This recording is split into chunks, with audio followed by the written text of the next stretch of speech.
I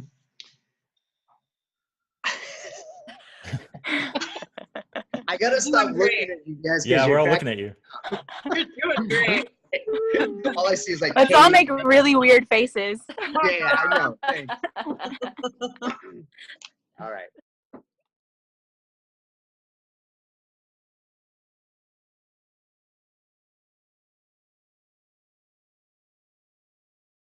LinkedIn fan? Yeah, and are we going to talk about Unlearn? Yeah. Yeah, is it the new show? I heard it's an awesome show. What did you hear? And then police car. Oh yeah, is it awesome? It's an ambulance, garbage truck. I think the show is better than a garbage truck and a police car. What do you think? Can we do something better? What do you think? So welcome to the Unlearn Show. This is our first episode. We are extremely excited and just all feel very lucky to have our guest with us today. So Sean, thank you so much. Sean Mulroney is going to talk a little bit about himself, give us a brief background on himself. But well, fast forward that from 6 years of age up to 13, I got addicted to drugs and alcohol pretty heavily from 13 to 21 years of age. And of course, I had during that time, the turbulent time, I even had, abuse. I got sexually abused by a neighborhood teenager in that area, which I'm not ashamed. It wasn't my fault, which was these things that I'm trying to find out. And I had all these layers stacked up on me to where I'm at today. So all the abuse, the addiction, all that added up. My dad dying, it was just a coping mechanism. That's what I put into drugs. I had to sort of self-medicate myself. Sean, man, dude, your story is amazing. It touches down to the core. It like rips your heart out. That's what you did. You just reached in my chest, ripped my heart out, threw it down on the ground, stomped on it a little bit, picked it back up, and put it back in. And I don't know why. I love that. It feels so good, right? It hurts so good. I love.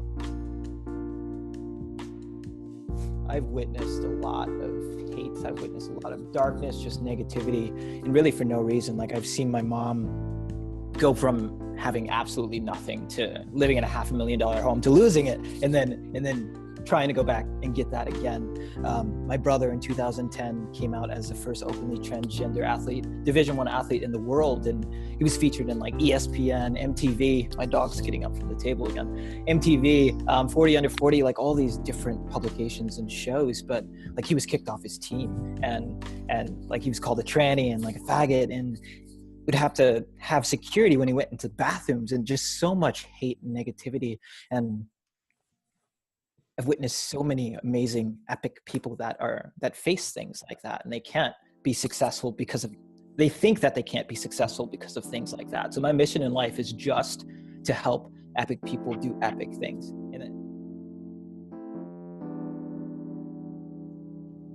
Being honest to yourself and like it's the scariest thing you can do.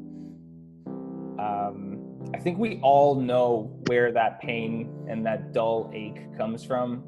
We all understand it in some sort of raw, visceral way, why it's there. And I think going after it and just understanding that it's a process, that we're constantly in motion, we're constantly evolving, getting new experiences, learning, unlearning, and we change. So that dull ache could come, and then it might go away for a while, and then it could come back. And I think it's important to listen to that and continuously evaluate and try to mend it. Well, I had these things that existed that I had done, that I could look around at and feel like they were a part of me, things that were up on the wall or things that were in little sketch journals or collage journals, things that I had physical, tangible things that I could look at and feel like, oh, I made that. That's part of my identity. That's part of who I am. That I've done that. And then there was a big massive flood in my apartment. and the living room ceiling caved in, and there was water damage everywhere, and especially in this one little section where I keep a lot of my stuff, and a lot of my artwork was damaged beyond being salvageable. Fortunately not something that like was a financial hazard to me to replace, but it did sort of remove that comfort of being able to just look at it and identify with it, and to know that that's part of me. So I had to look at this empty space where there used to be proof that I had created something, and say either I can like make something and then have that result, or I can make something and enjoy that process again. That having the proof of it visibly there had been like a crutch, and now not having it, I'm feeling the lack of it more. So I think that being hurt is being human, because literally you could walk over to another room right now and you could stub your toe, and that is incredibly human that you hurt. And that's just a small thing, small physical hurt. Or you could go to McDonald's and order something and the cashier could be incredibly upset and yell at you. And then you probably might feel a little hurt by that or a little angry. These things happen every day, not just online. And I think one of the best things to do is to realize, first of all, the only emotions that you are responsible for are your own, right? That you can actually change are your own. And if somebody's having a bad day, that doesn't reflect on your life. Period. So if they say, because they're having a bad day, that you have a horrible life, that your voice doesn't matter, all these negative things that, comes out with a lot more expletives and a lot more bad spelling and bad grammar, as we've all seen. I always tell people this: other people's bad days are not your bad life. Learn? Of course. So I will share something actually really deeply personal that I don't talk about a lot, which is one of the things that I'm trying to unlearn is like being fearful in groups of women. So if you put me in a business meeting with men 3 times my age, I have zero fear. I will destroy that meeting. I will just wreck it and come out with 3 contracts. That does not terrify me. What does terrify me is usually a room full of women, usually my age, occasionally like if they're Asian as well, because I didn't grow up in a community full of Asian people. So I am already an alien to my own people. But yes, like groups of women, just because they tend to have either a really good response to me, which is great, which is wonderful, and I'm always hoping for this, but they oftentimes have a really bad response to me. And then that just it just is one of my triggers that, I get into a group of women, they have a really bad response. I try to be extra super nice, which actually doesn't make it better, because the more you're nice to a group of people that dislikes you, the more they will dislike you. And this is about, food's been a part of my life my whole life, and I've always loved food. In 2007, I became diabetic, and it kind of took me by surprise, and I was like, but okay. And I was in denial for about a week. And then over the years, up and down weight, working on having meds. And then there was a certain point in 2013 where I was feeling kind of moody, and I was thinking about, I was feeling a little bit out of control.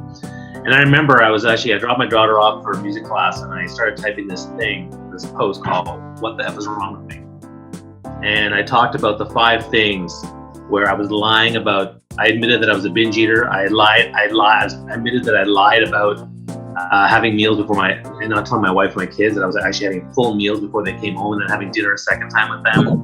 I talked about how I was feeling desperately out of control because I was on 4 meds, and I was just so angry and upset about that. And I wrote this big long thing, and then I was like, okay, do I send this to anyone or to my friends or whatever? And I was like, and I clicked public and I posted it. And that was the first time I ever, because all my posts have always been, motivational, inspirational, and fun, and parenting, and whatever. And I sent that, and I promptly forgot about it, picked up my daughter, and I left. When I came back that night, there was like hundreds of messages and comments and likes or whatever. And well, I definitely, I'd love to say things like be persistent, keep going, all of that type of cliche stuff, which I think, honestly, if you're an entrepreneur, like, I shouldn't even have to tell it to you. You should know that. So maybe it's not the right occupation for you if you're like, damn, that's so profound. Like, I should keep going with this. So ideally, what I honestly would say, however, is more than anything, your network, like the people you know around you, will determine the fate of your startup or your life in general. So ideally, if you want to get out of a rut, I would say go to many more events, go and meet people online, get on 5-minute calls, because you really never know where those 5-minute calls can end up. Like, time and time again, I've gotten opportunities for future clients, future investors, future advisors, just by taking 5-minute calls that led to a connection, that led to someone else, that basically helped me create everything around me today. So I would just put yourself a lot more out there if you're seeing that your startup isn't working, because people really can make a difference when it comes to the business world.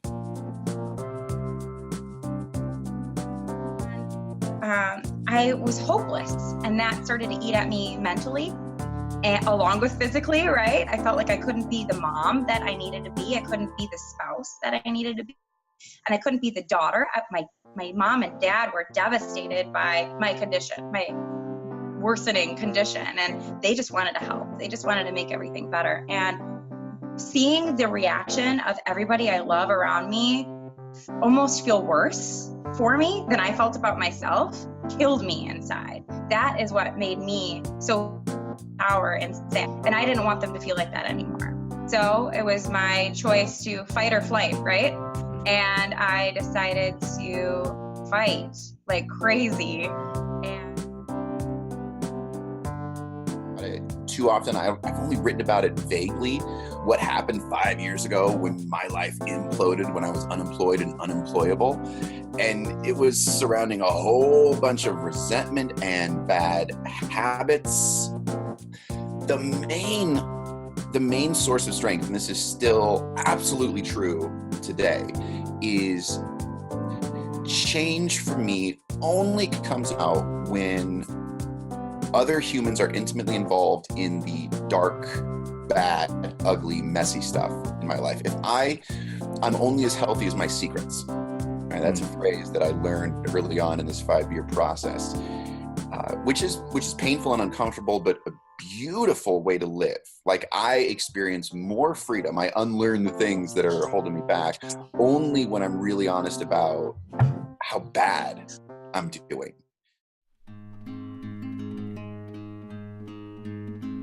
I was in the public affairs, public relations, worked in trade associations in DC, and someone came to me and offered me a job or a project. And I said, sorry, I'm completely out of that. And he said, oh my gosh, I wish I could get out of it.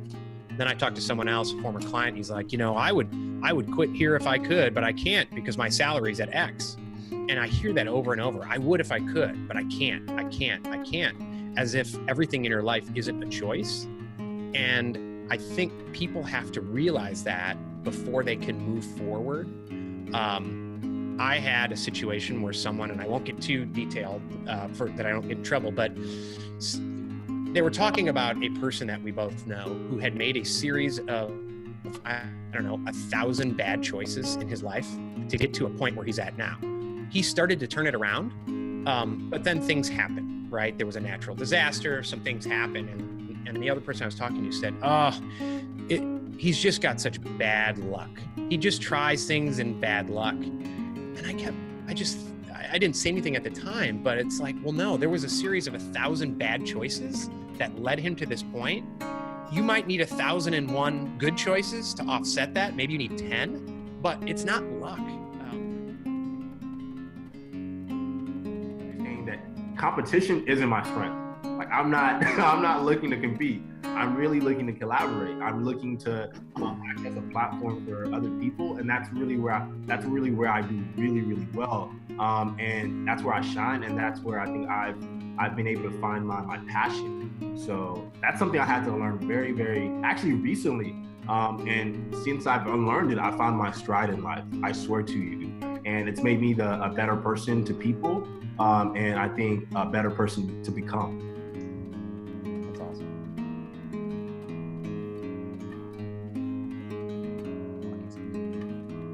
then they told me if I wasn't able to walk within the first week, basically, that the nerve damage was going to be too permanent and I was going to be like that for the rest of my life. And then by the time I got out of the ICU, that's exactly what had happened. So I kind of had to go through all the phases of, you know, denial, anger, bargaining, depression, and then acceptance. But I knew deep down from all the strength training that I'd done with mental resilience from martial arts that I had to have something to offset it. And I was very angry. I was mad at everybody. So the opposite of anger is gratitude or love. But it was hard for me to find anything to be grateful for, because even though I was alive, I felt like I was just, you know, existing. I wasn't really making a difference to anybody. So what I was able to do is, instead of looking at me, and I, at my situation, how I didn't like what was going on, I looked at the lesson coming from the idea of, well, the only thing I can learn from this is that luckily nobody else got hurt. If we had been deployed and this had happened, there would have been other people killed, probably trying to save me. There may have been a helicopter shot down trying to, you know, medically evac me out. So the thing I was grateful for was that nobody else got hurt. So one, I really started to grow in my relationship and my faith, because I had faith in my 20s, but I was very angry at God and spiteful at a lot of people who hurt me. So that was a chapter in my life where I decided I'm going to take over and I'm going to take the wheel and I'm going to do things my way. It's my turn, entitled. And then now it was just total surrender. Like, I can't do this. I'm terrible at steering the wheel. I can't do this on my own. So first I leaned into faith to help kind of guide me through the process. And then I started leaning into a few select people. I still had a lot of trust issues with people because vulnerability was always something that was a part of me when I was a kid. And I could sense and feel emotions and things within others. But when you're a kid with that kind of stuff, not everybody's cool with it. And it freaked other kids out sometimes. And it freaked them out to the point where they beat it out of me until I locked that shit down. And it didn't come back out until these past several years, that kind of embracing that gift. But that adversity actually trained me and got me ready for the next chapter of adversity in life when I got sick. So one, it taught me that I can survive anything, because I thought I couldn't survive that chapter of life, and I did. And it also taught me how to be more self-aware and be more aware of what my values are. And it gave me faith. And so it did prepare me for the next chapter in many ways. It was training. And that's why I truly believe no experience is ever wasted. You know, it's only training for what's next in life. So